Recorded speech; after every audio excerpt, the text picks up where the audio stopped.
नमस्कार दोस्तों, बड़बड़ YouTube channel पर आपका हार्दिक स्वागत अभिनंदन है। आज राजस्थान जीके के बारे में चर्चा करने जा रहा हूं।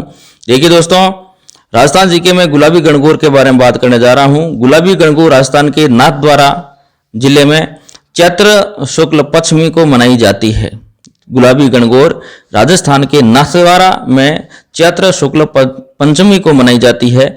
याद रखें, अच्छा सवाल है, परीक्षा में आने लायक है। अभी सेट का एग्जाम हुआ तो उसमें कई तरह के ऐसे सवाल पूछे गए थे।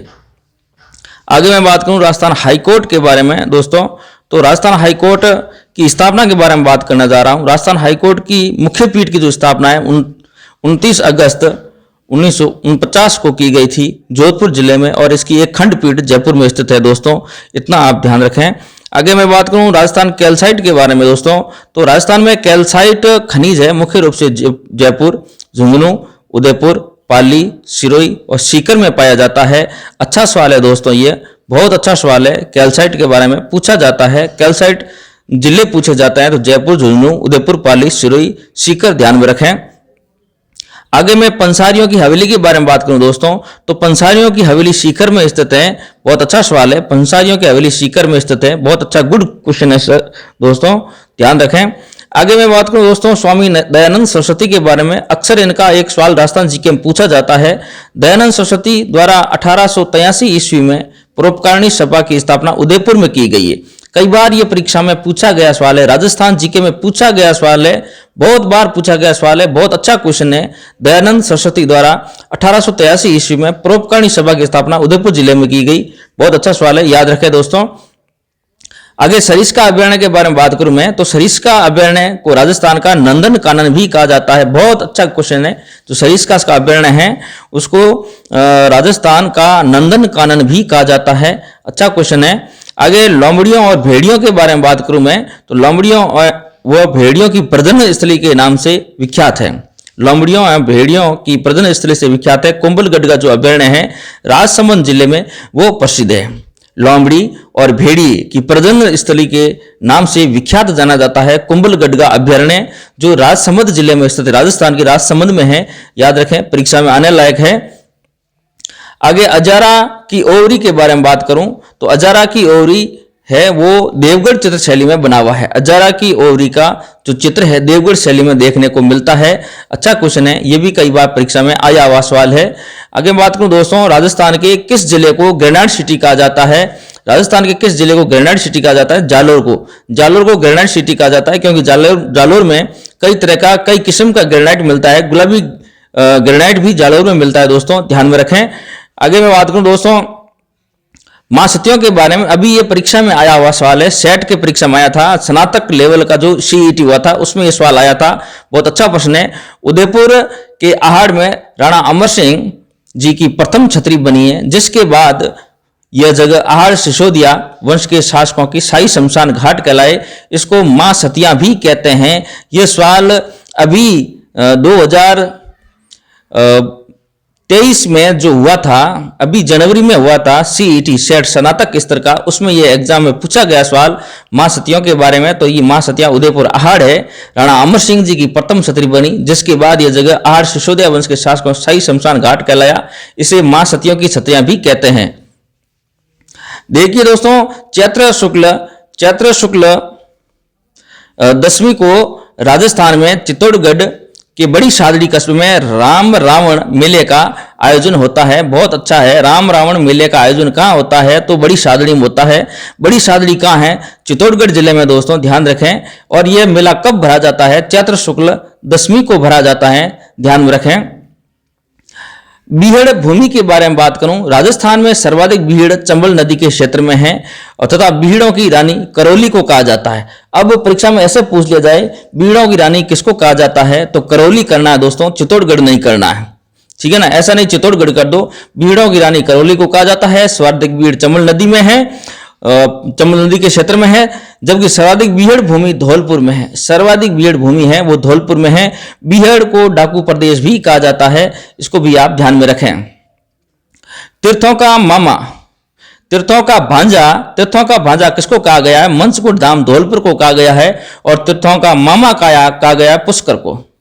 तीर्थों का मामा कहा गया पुष्कर को, और तीर्थों का भांजा कहा गया मंचकुंड, धाम धौलपुर को कहा गया दोस्तों, ध्यान रखें। बूंदी जो किला है, बूंदी किले के बारे में रुडयार्ड किपलिंग ने लिखा कि यह किला मानव नहीं प्रेतों के द्वारा बनाया हुआ है। कई बार यह सवाल आया है, यह किला मानव नहीं प्रेतों के द्वारा बनाया गया, यह संबंध किस किले के बारे में कहा गया है? तो याद रखें, बूंदी किले के बारे में कहा गया है। सवाल कई बार परीक्षा में पूछा जाता है, कई बार पूछा जाता है। आगे मैं बात करूं उदयपुर की जरगा जो उदयपुर व रागा शिरोई पहाड़ियों के बीच का क्षेत्र सदा हरा भरा रहने के कारण देशहरो कहा जाता है। देशहरो भी कहा जाता है।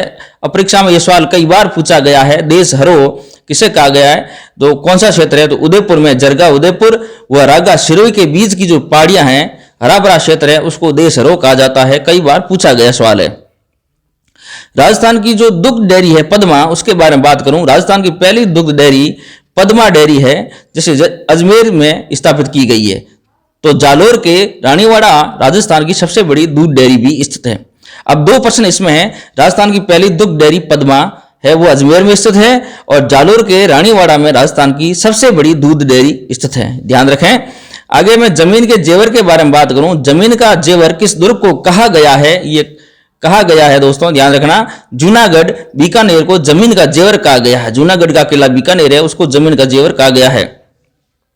आगे मैं बात करूं दोस्तों, उदयपुर का मुकुटमणि कहा जाता है। उदयपुर का मुकुटमणि कहा जाता है तो सज्जनगढ़ दुर्ग को कहा जाता है। उदयपुर का मुकुटमणि सज्जनगढ़ दुर्ग को कहा जाता है। आगे मैं बात करूं नेहरू गार्डन कौन सी झील में स्थित है? तो फतेह सागर झील में स्थित है नेहरू गार्डन। बहुत अच्छा सवाल है दोस्तों, ध्यान में रखें। नेहरू गार्डन कौन सी झील में स्थित है? फतेह सागर झील में स्थित है। आगे मैं भीखाबाई जो शागवाड़ा परियोजना है उसके बारे में बात करूं। भीखाबाई शागवाड़ा परियोजना डूंगरपुर जिले के माही नदी पर स्थित है। बहुत अच्छा सवाल है, डूंगरपुर के माही नदी पर स्थित है। यह भीखाबाई शागवाड़ा परियोजना है, डूंगरपुर के माही नदी पर स्थित है। यह परियोजना डूंगरपुर जिले में कमांड क्षेत्र 21,000 हेक्टेयर में सिंचाई सुविधा उपलब्ध कराता है। बहुत अच्छा क्वेश्चन है दोस्तों, ध्यान में रखें। भीखाबाई शागवाड़ा परियोजना डूंगरपुर जिले में माही नदी पर स्थित है और 21,000 हेक्टेयर में सिंचाई सुविधा उपलब्ध करवाता है। धुलरगढ़ के बारे में बात करूं दोस्तों, धुलरगढ़ नाम से भी जाना जाता है। गागरोनगढ़ का किला है वो धुलरगढ़ के नाम से जाना जाता है। गागरोनगढ़ किले के चारों तरफ पानी है, इसलिए इसको जल दुर्ग भी कहा जाता है, क्योंकि इसमें आहू काली सिंध नदियों का पानी आता है और दुश्मनों की सुरक्षा के लिए चारों तरफ खाई है और बीच में दुर्ग है और पानी भरा रहता है, कोई भी दुश्मन अटैक नहीं कर सकता, इसलिए इनको जल दुर्ग भी कहा जाता है। इसको धुलरगढ़ भी कहा जाता है दोस्तों, ध्यान रखें गागरोनगढ़ के किले को। अब मैं बात करूं जवाहर कला केंद्र के बारे में दोस्तों। जवाहर कला केंद्र राजस्थान के जयपुर जिले में स्थित है, की स्थापना 1993 में की गई। इसकी स्थापना कला धरोहर संरक्षण तथा राज्य के कलाकारों को प्रोत्साहन करने के लिए की गई है। जवाहर कला केंद्र राजस्थान के जयपुर में स्थित है। यह सवाल कई बार पूछा है, जवाहर कला केंद्र का मुख्यालय कहां है? तो जयपुर, ध्यान रखें, और स्थापना 1993 में, ध्यान रखें दोस्तों। रामगढ़ विषधारी अभयारण्य के बारे में बात करूं। रामगढ़ विषधारी अभयारण्य बूंदी में स्थित है दोस्तों। इसे रणथंभौर के बागों का जच्चा घर भी कहा जाता है। इसे रणथंभौर के बागों का जच्चा घर भी कहा जाता है। इसमें 2 क्वेश्चन बनते हैं। ये सवाल रामगढ़ विषधारी वन्यजीव अभयारण्य है, ये बूंदी में स्थित है। ये हर परीक्षा में पूछा जाता है, अधिकतर पूछ ही लिया जाता है। और दूसरा रणथंभौर के बागों का जच्चा घर भी इसको कहा जाता है, रामगढ़ विषधारी अभयारण्य को।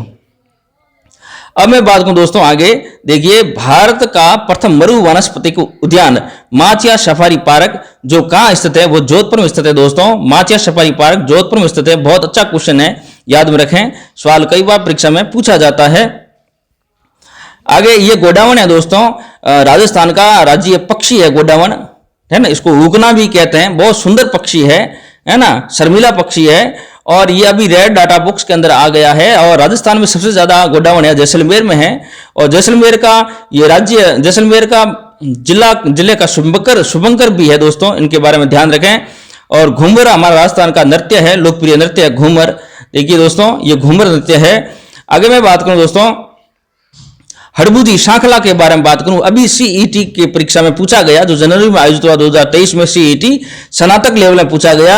हड़बूजी श्रृंखला हड़बूजी का जन्म स्थान है, हड़बूजी का संबंध है। तो उसमें बेंगटी नहीं था, उसमें 4 ऑप्शन थे।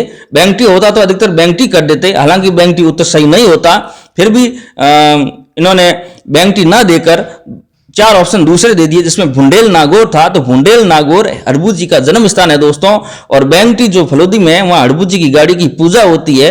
हड़बू जी रामदेव जी के परम भक्त थे, इतना आप ध्यान रखें दोस्तों। बहुत अच्छा प्रश्न है, अभी पूछा है, CET 2023 के एग्जाम में पूछा है। आगे मैं बात करूं दोस्तों, देखिए राजस्थान प्रदेश के लिए महर्षि वाल्मीकि ने रामायण में मरुकांतार शब्द का प्रयोग किया। यह सवाल कई बार RS तक में पूछा गया है। मरुकांतार शब्द का प्रयोग किसने किया? महर्षि वाल्मीकि। यह राजस्थान का रामायण में क्या नाम है? मरुकांतार। यह बहुत अच्छा सवाल है, RS लेवल तक पूछा गया सवाल है, कई बार परीक्षा में पूछा जाता है। आगे मैं जयगढ़ किले के बारे में बात करूं। जयगढ़ जो दुर्ग है विशाल पानी के टांके, तोप डालने का कारखाना तथा गुप्त सुरंगों के लिए प्रसिद्ध है। जयगढ़ का किला जयपुर। जयगढ़ का किला प्रसिद्ध है विशाल पानी के टांकों के लिए, तोप जो ढालने के कारखाने उनके लिए, और गुप्त सुरंगों के लिए प्रसिद्ध है। ध्यान रखें। आगे हड़बू जी के बारे में थोड़ा पीछे रह गया था, तो देखिए हड़बू जी शांकला का जन्म भुंडुल नागौर में हुआ था। पिता का नाम मेहाजी था और माता का नाम सौभाग्य था। अभी यह सवाल पूछा गया था CET में, इसमें पूछा गया था CET 2023 जो जनवरी में एग्जाम हुआ था, उसमें यह पूछा गया था हड़बू जी का संबंध है। तो हड़बू जी का संबंध भुंडुल नागौर से है, क्योंकि उनका वहां जन्म हुआ था। पिताजी का नाम मेहराज जी था और माता का नाम सौभाग्य था दोस्तों, ध्यान रखें। अब मैं लहसुन के बारे में बात करूं दोस्तों, राजस्थान की लहसुन मंडी है, 12 जिले के छिपा बड़ौद में है। बहुत बड़ी मंडी है दोस्तों, ध्यान रखें। लहसुन की सबसे बड़ी मंडी 12 जिले के छिपा बड़ौद में है दोस्तों। बहुत अच्छा क्वेश्चन है, ध्यान में रखें। थोड़ा पटवों की हवेली के बारे में बात कर लूं, तो पटवों की हवेली दोस्तों का निर्माण गुमान चंद पटवा ने कराया था। अपने 5 बेटों के लिए कराया था। कितने? 5 बेटों के लिए कराया था। गुमान चंद पटवा ने कराया था, है ना। सालम सिंह की हवेली का संबंध जैसलमेर से है दोस्तों, यह भी साथ में ध्यान रखें। बहुत अच्छा क्वेश्चन है। आगे मैं बात करूं दोस्तों, डूंगरपुर जिले का जो शुभंकर था, पिछली कक्षा थी उसमें छूट गया था। तो डूंगरपुर का जो शुभंकर है, जांगिल नाम का एक पक्षी है, बहुत अच्छा पक्षी है। डूंगरपुर जिले का यह शुभंकर है, ध्यान रखें। बहुत अच्छा प्रश्न है, पूछ लेंगे, एक शुभंकर के बारे में पूछेंगे, क्योंकि तृतीय श्रेणी अध्यापक भर्ती परीक्षा बहुत बड़ी भर्ती परीक्षा है। राजस्थान जीके का बहुत अच्छा कवरेज है उसमें, तो ऐसे प्रश्न पूछ सकते हैं। तो जांगिल याद रखें, डूंगरपुर जिले का शुभंकर। और कोटा जिले का जो शुभंकर है दोस्तों, ये भी पीछे छूट गया था पिछली कक्षा में, तो ध्यान रखें। कोटा जिले का जो शुभंकर है ये उद्बिलाव है दोस्तों, ध्यान रखें। उद्बिलाव कोटा जिले का शुभंकर है। आज दोस्तों इतना ही। कल नई कक्षा में नए तथ्य के साथ फिर से हाजिर होऊंगा, तब तक मुझे इजाजत दीजिए। नमस्कार, धन्यवाद।